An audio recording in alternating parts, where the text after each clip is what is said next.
Welcome to my channel.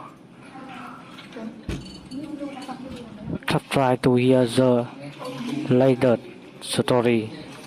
She laughed at the text message during our quiet Sunday brunch with my family. I paused with my coffee halfway to my mouth, watching the way her eyes lit up at whatever was on the screen. My parents exchanged a quick glance across the table, but nobody said anything. I didn't either. When the plates were cleared, I simply stood, thanked my mom for the amazing spread, hugged my dad, and told everyone I had to head out early for some work. She looked up, surprised. Already?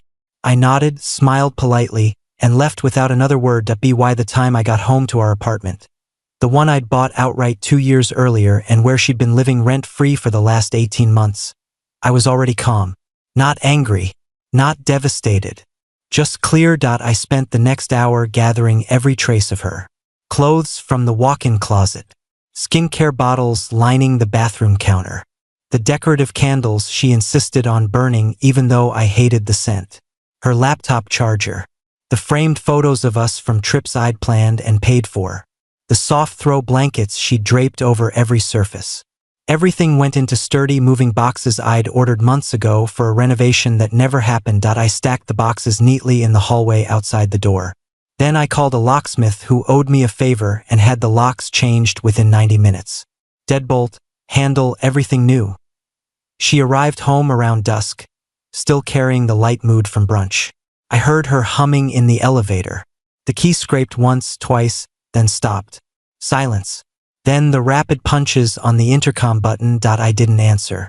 I sat on the couch with a glass of water and waited. The pounding started. Open the door. This isn't funny. Still nothing from me. More pounding. I know you're in there. What the hell is this? Her voice cracked on the last word. I heard her slide down the door and sit on the floor outside, muffled crying. Then her phone, my phone plan, lighting up with calls I sent straight to voicemail. Eventually footsteps retreated.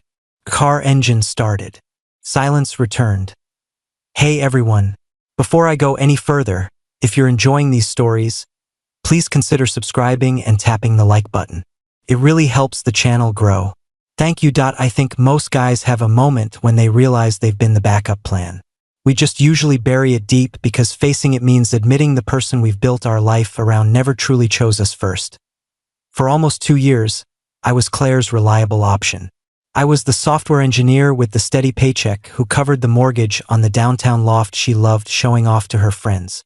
I was the one who booked the weekend getaways to the mountains when her freelance graphic design gigs dried up and she needed to reset her creativity.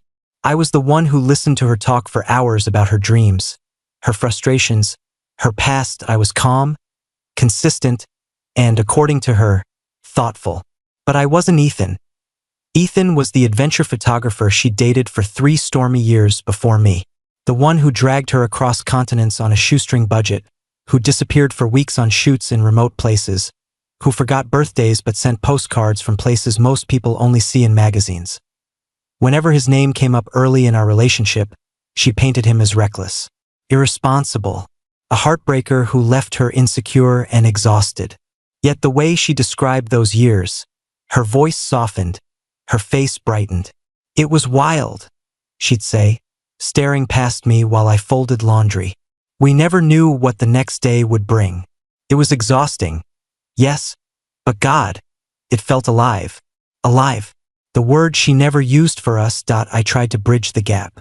I surprised her with last-minute concert tickets. I planned a hot air balloon ride for her birthday. I learned to cook the complicated recipes she pinned on Pinterest. Each time she'd smile, hug me and say, "You're so sweet, sweet," like a well-behaved sibling. The subtle digs accumulated quietly. She'd roll her eyes when I talked about my promotion, calling corporate life soul-numbing, while happily using the salary to fund her new camera lenses. She kept her old studio apartment across the river for client meetings, she claimed, even though she hadn't taken a client there in over a year. When I suggested she sublet it and save the money, she bristled. "I need my own space. You wouldn't understand. You've always had everything figured out." Everything was measured against the ghost of Ethan. If I wanted a quiet night in, I was predictable. If I suggested we plan a future trip, I was too controlling. Ethan never planned anything. I was competing with a memory I could never beat. But I loved her. I thought patience and consistency would eventually win. I was wrong. That Sunday brunch at my parents' house had been pleasant at first. My mom made her famous cinnamon French toast. My younger sister was home from college and telling stories that had everyone laughing. Claire seemed relaxed, sipping mimosas, complimenting the food. Then my dad, ever the proud father, raised his glass. To Claire finally finding someone who treats her right, he said warmly. We've watched you grow these past couple years, sweetheart. You look happy, secure. It's a relief after all the uncertainty before. My mom nodded. We worried back when you were traveling so much with that photographer fellow. All those missed calls, the late nights. We're just glad you're settled now. Claire's fork stopped midair. She set it down slowly. Settled? She repeated, voice flat. Yes. My mom continued, oblivious. You've built something solid. We couldn't be happier. Claire let out a sharp, bitter laugh. Everyone froze. Solid, she said louder. That's what you call it? Safe? Boring? Claire, my dad started, confused. No, let's say it plainly, she cut in, turning to me with eyes bright from alcohol and something colder. They're congratulating me for trading passion for a retirement plan. For finally picking the guy who won't leave me guessing every day. My mom gasped softly. My sister's eyes widened that I felt every gaze land on me, waiting for the usual de-escalation. I always smooth things over. Not this time. Claire leaned toward me, elbows on the table, a small cruel smile forming. Let's be honest. If Ethan ever messaged me tomorrow and said he was ready to stop wandering, if he wanted me back, I'd have to think about it. Hard. Because you're comfortable. You're easy. But you're not him. You'll never make my heart race the way he did. The room went completely still. My dad's face darkened. My mom looked like she might cry. Claire kept that smile fixed, waiting for me to apologize, to reassure her, to beg her not to feel that way. Instead, I folded my napkin, placed it beside my plate and stood. Mom, Dad, breakfast was incredible. Thank you.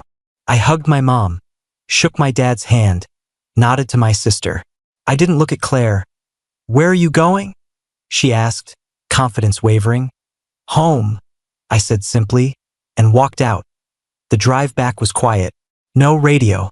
Just the steady rhythm of tires on pavement and the sudden clarity that I was done. My phone began vibrating almost immediately. Texts, calls. I silenced it. When I reached the apartment, I started packing her things with mechanical precision. No slamming drawers. No dramatic gestures. Just efficient removal of everything that wasn't mine. By the time the locksmith finished, the hallway looked like a tidy storage unit. 8 boxes, 2 suitcases, her plants on top. I poured myself a glass of water, sat on the couch and waited. She arrived an hour later. I heard the confusion in her voice through the door, then the anger, then the panic. The intercom buzzed repeatedly. I didn't answer. Eventually her best friend arrived to help load the boxes into a rideshare. I heard muffled arguing, then tires pulling away. The silence that followed felt enormous, peaceful. The next morning I woke up to sunlight streaming through windows that suddenly seemed bigger. The apartment smelled like my coffee, not her floral diffuser. I made eggs the way I liked them, runny yolks, no fancy herbs she insisted on. My phone showed dozens of missed calls and a long string of texts that moved from fury to bargaining to pleading. Claire, this is insane. You can't just lock me out. Claire, I was drinking. I didn't mean it. Claire, we need to talk. Please. Claire, my studio lease ended last month. Where am I supposed to go? I didn't reply to any. My parents texted separately. Mom, we're so sorry, honey. We love you. Whatever you need. Dad, proud of you for standing up for yourself. That was all I needed. The following weeks were strangely liberating. I worked out in the mornings without negotiating schedules. I played the music I liked at full volume. I cooked steak without hearing about plant-based alternatives. I slept diagonally across the king bed. Claire's social media went through predictable phases. First, cryptic quotes about growth and toxic masculinity. Then photos from nights out with friends, looking determinedly happy. Finally, a throwback picture of her and Ethan on some cliff in Iceland years ago, captioned, "Remembering when life felt electric. I felt nothing but relief." Word traveled fast in our overlapping circles. A mutual friend, Alex, reached out for coffee a month later and filled in the gaps. Apparently Claire had tracked Ethan down almost immediately after I changed the locks. He'd been between contracts, crashing with friends in a coastal town 3 hours away. She showed up with her boxes, ready for the grand reunion. At first it seemed perfect to her. Late nights, spontaneous beach walks, the old spark. But reality hit quickly. Ethan hadn't changed. He was still chasing the next big shoot, still unreliable with money, still flirting with every woman who admired his portfolio. When Claire suggested they think about settling somewhere together, he laughed. Told her she'd gone soft living in the city with a tech bro, borrowed her credit card for new gear and never paid it back. The breaking point came 6 weeks in. She found messages on his phone from another traveler he'd met on his last trip. When she confronted him, he shrugged, said monogamy wasn't his thing anymore, and suggested she head back to the life she'd apparently outgrown. She left the next morning with whatever fit in her car. Now she was crashing on various couches, picking up sporadic freelance work, and, according to Alex, talking constantly about how she'd taken me for granted. She wants to apologize, Alex said carefully. Says she sees now what she lost. I thanked him for the update, paid for our coffees, and went on with my day. 6 months passed.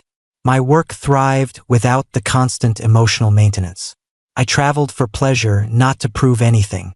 I started seeing Lauren, a calm, brilliant data scientist who laughed at my jokes and never compared me to anyone else. Then came the inevitable overlap, a close friend's engagement party downtown. I brought Lauren.